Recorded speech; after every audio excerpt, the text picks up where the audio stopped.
ஓம் நம சிவாய. அனைவருக்கும் தினம் ஒரு தகவல் சார்பாக இனிய வணக்கங்கள். இன்றைக்கி நம்ம பார்க்க போகிற பதிவு மகா சிவராத்திரியின் அற்புதமான ஒரு பதிவு தெரிஞ்சுக்க போகிறோங்க.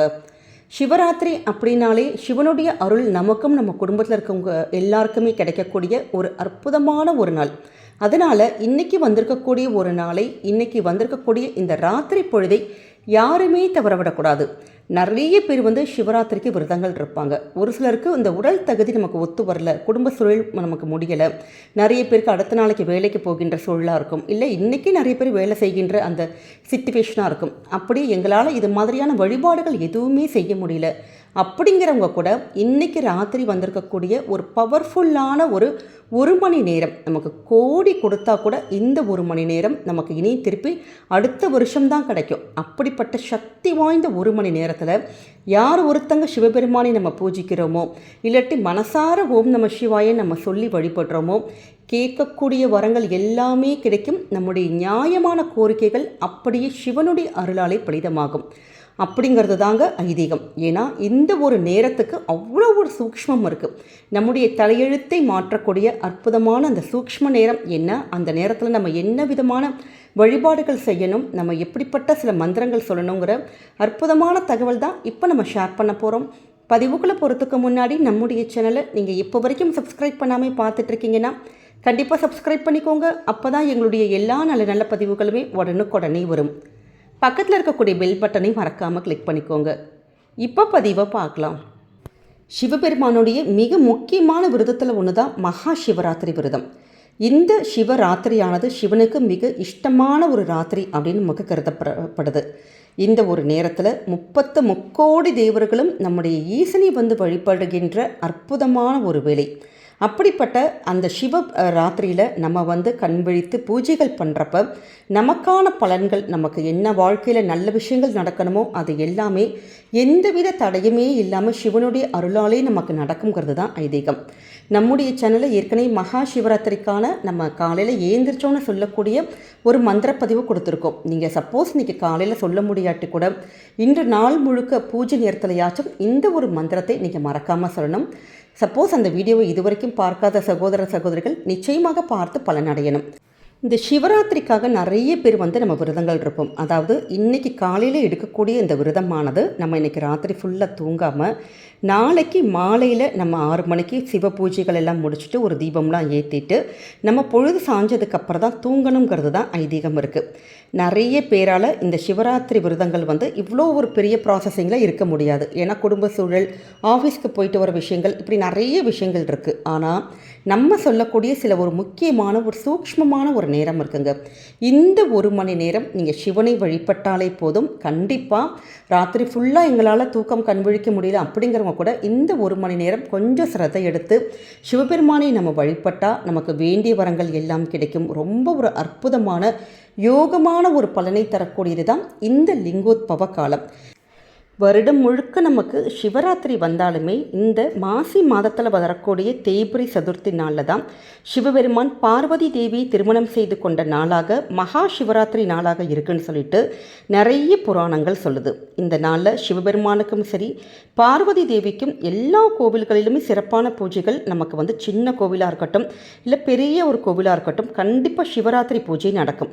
அதுவும் குறிப்பாக 4 கால பூஜைகள்ங்கிறது நடக்குங்கிறது தான் விசேஷம். அப்படி நடக்கிறப்ப ஒவ்வொரு கால பூஜையும் நமக்கு ஒரு 3 மணி நேரம் கணக்கு வச்சுக்குவாங்க. உங்கள் வீட்டு பக்கத்தில் உங்கள் எப்போ ஆரம்பிக்கிறாங்க அப்படின்னு கேட்டுட்டு அதற்கு ஏற்ற மாதிரியான அபிஷேக பொருட்கள், ஒவ்வொரு காலத்துக்கான பொருட்கள், அப்படி நம்ம பூஜைக்கான பொருட்கள் எல்லாமே நம்ம வாங்கி கொடுக்கலாம். இதில் 3ஆவதாக இருக்கக்கூடிய ஒரு கால நேரம், அதாவது 11:30 மணிலேருந்து 12:30 மணி வரைக்கும். இப்போ பூஜை நம்ம வீட்டில் பண்ணுறீங்க அப்படின்னா 11:45 அதிகபட்சமாக 12:15 12:30 மணி வரைக்கும் இருக்கக்கூடிய அற்புதமான இந்த ஒரு மணி நேரம். இந்த ஒரு மணி நேரம் நமக்கு வாழ்க்கையில் என்ன நம்ம நினச்சி அந்த நேரத்தில் நம்ம வேண்டி கேட்டாலுமே அதை அப்படியே பலிதமாக்கி தரக்கூடிய ஒரு சூக்ஷ்மமான நேரம். இந்த நேரத்தில் தான் நமக்கு சிவபெருமானுடைய அருவுருவ வடிவமான லிங்கோத்பவ வடிவமானது உற்பத்தியான ஒரு நாள். மகா சிவராத்திரி அன்றைய நாளில் வரக்கூடிய இந்த ஒரு மணி நேரத்தை கரெக்டாக நம்ம சரியாக பயன்படுத்திக்கிட்டாலே போதும். சிவராத்திரி அன்னைக்கு நீங்கள் இதுவரைக்கும் ஒரு கால பூஜைக்கும் எங்களால் பண்ண முடியல, அந்த விரதங்கள் இருக்க முடியல அப்படிங்கிறவங்க இந்த லிங்கோத்பவ கால நேரத்தில் நம்ம சிவனை வழிபட்டால், சிவனை மனசால நம்ம நினச்சாலே போதும், நினைத்தது நடக்கும், அந்த வேண்டியது எல்லாம் கிடைக்கும். நம்முடைய தீவினைகள் நம்மளை விட்டு போகிறது, நமக்கே ஏதாவது ஒரு கெடுதலான விஷயங்கள் இருந்தால் அந்த கெட்ட கர்மாக்கள் கழியறது, எல்லாமே நம்முடைய வாழ்க்கையில் நல்ல நல்ல விஷயங்களாக ஒரு அடுத்த கட்ட லெவலுக்கு போகிறது எல்லாமே நமக்கு இந்த நேரத்தில் சிவனை நம்ம வழிபடுறப்ப நிச்சயமாக நமக்கு பலிதம் ஆகுங்கிற ஒரு ஐதீகம் இருக்குது. ஏன்னா திருவண்ணாமலையில் பிரம்மாவுக்கும் திருமாலுக்கும் அந்த சிவபெருமான் ஒளி வடிவில் காட்சி கொடுத்த ஒரு நாள் தான் சிவராத்திரி. அப்படி சிவபெருமான் விஸ்வரூப தரிசனம் கொடுத்த காலம்தான் லிங்கோத்பவ காலம்னு சொல்லப்படுது.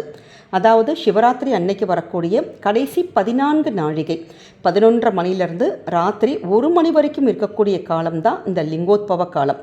இதை நமக்கு நினைவுபடுத்தக்கூடிய விதமாக தான் எந்த சிவன் கோவிலாக இருந்தாலும் சிவலிங்கத்துக்கு பின்னாடி நீங்கள் பார்த்தீங்கன்னா இந்த லிங்கோத்பவருடைய சிலை கண்டிப்பாக இருக்கும். அதாவது சிவனை வழிபட்டாலே போதும் நமக்கு நம்முடைய பாவங்கள் கர்ம வினைகள் இது எல்லாமே நிச்சயமாக தீரும். நம்முடைய தீவினைகள் எல்லாமே எரிந்து பஸ்மமாகும். வாழ்க்கையில் சந்தோஷமாக வாழ்கிறதுக்கான ஒரு வழி கிடைக்கும். அப்படின்னா இன்றைக்கி வந்திருக்கக்கூடிய இந்த 1 மணி நேரத்தை நம்ம யாருமே தவறவிடக்கூடாது. இந்த 1 மணி நேரம்தான் நமக்கு சிவபெருமானே அந்த லிங்கத்திலிருந்து வெளிப்பட்டு உருவமாக தன்னுடைய பக்தர்களுக்கு நம்ம எல்லாருக்குமே ஒரு காட்சி தரக்கூடிய ஒரு அற்புதமான நேரம்னு சொல்லப்படுது. அதனால தான் இந்த ஒரு நேரத்துக்கு அவ்வளோ ஒரு சூக்ஷ்மமான ஒரு வழிபாடுகள் நம்ம சிவ பூஜைகள் பண்ணுறது ரொம்ப ரொம்ப விசேஷம். இந்த நேரத்தில் நம்ம என்ன செய்யணும் அப்படின்னு கேட்டிங்கன்னா, சிவபெருமானுக்கு நெய் பூசி வெந்நீரால் அபிஷேகம் பண்ணி கம்பளியால் செய்த ஆடைகளை சுவாமிக்கு அணிவிச்சு, அப்புறம் பூக்கள் வில்வங்கள் இது மாதிரிலாம் வச்சு அலங்காரம் பண்ணுவாங்க. அந்த நெருப்பு சுடரோடு மத்தியில் இருக்கக்கூடிய அந்த பெருமாளை பிரம்மனும் திருமாலும் 1000 நாமங்களை சொல்லி அர்ச்சித்தார்களாம். அதை நமக்கு நினைவுபடுத்தக்கூடிய வகையில் இருக்கக்கூடியது தான் இந்த லிங்கோத்பவ காலம். இந்த காலத்தில் நமக்கு அந்த ருத்ரத்தை நம்ம ஓதணும் அப்படின்னு சொல்கிறாங்க. சிவ சகசர நாமத்தை நீங்கள் சொல்லலாம், இல்லாட்டி சிவனுடைய நிறைய விசேஷங்கள் நிறைய ஒருவரி மந்திரங்கள்லாம் இருக்குது. உங்களுக்கு என்ன தெரியுமோ அந்த மந்திரத்தை நம்ம பாராயணம் பண்ணி, இல்லாட்டி ஓம் நம சிவாய அப்படிங்கிற அந்த ஒரே ஒரு மந்திரம் போதுங்க. வாழ்க்கையில் எந்த விஷயம் உங்களுக்கு நடக்கணுமோ, என்ன வேண்டி கேட்குறீங்களோ அதை இந்த நேரத்தில் நம்ம கேட்குறப்ப நிச்சயமாக நமக்கு பலிதமாகும். நமக்கு சிவனுடைய சக்தியானது நமக்குள்ளே அப்படியே ஐக்கியமாயிரும். ஏன்னா வாழ்க்கையில் சில வெற்றி பெறுவதற்கான நம்ம எப்பயுமே அந்த சிவசக்தி நமக்குள்ளே இருக்கக்கூடிய அந்த சிவனுடைய பவர் இருக்குது பார்த்தீங்களா, அது நம்மளை உத்வேகமாக ஒவ்வொரு விஷயங்களுக்கு நல்ல விஷயங்கள் பண்ணுறதுக்கு அப்படியே தூண்டிக்கிட்டே இருக்குன்னு சொல்கிறாங்க. ஏன்னா சிவபெருமானுக்கே சக்தி கொடுப்பது அந்த சக்தி தேவி தான். அந்த சக்தி தேவியே நமக்கு சிவபெருமானை பூஜை பண்ண நேரம் தான் இந்த 3வது கால பூஜை. அதனால தான் இந்த ஒரு குறிப்பிட்ட 1 மணி நேரத்துக்கு இவ்வளோ ஒரு கூடுதலான ஒரு சக்தியும் விசேஷங்களும் இருக்குங்க.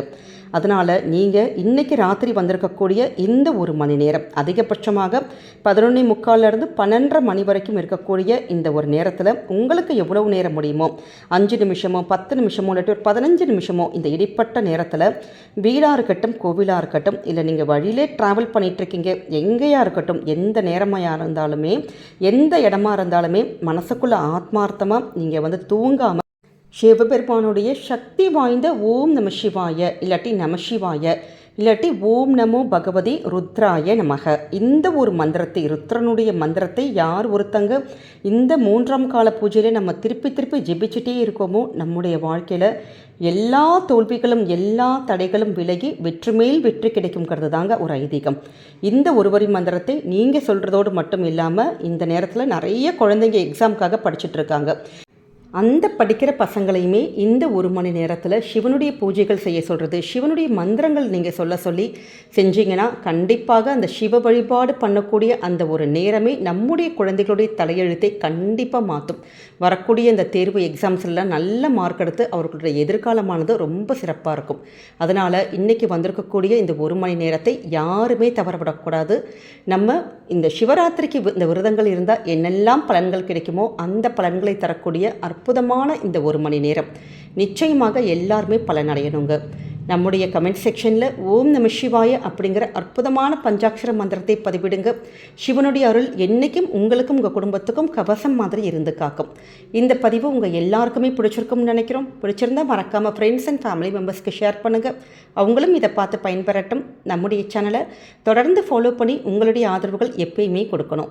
மீண்டும் இன்னொரு நல்ல பதிவோடு சந்திக்கிறோம். நன்றி, வணக்கம்.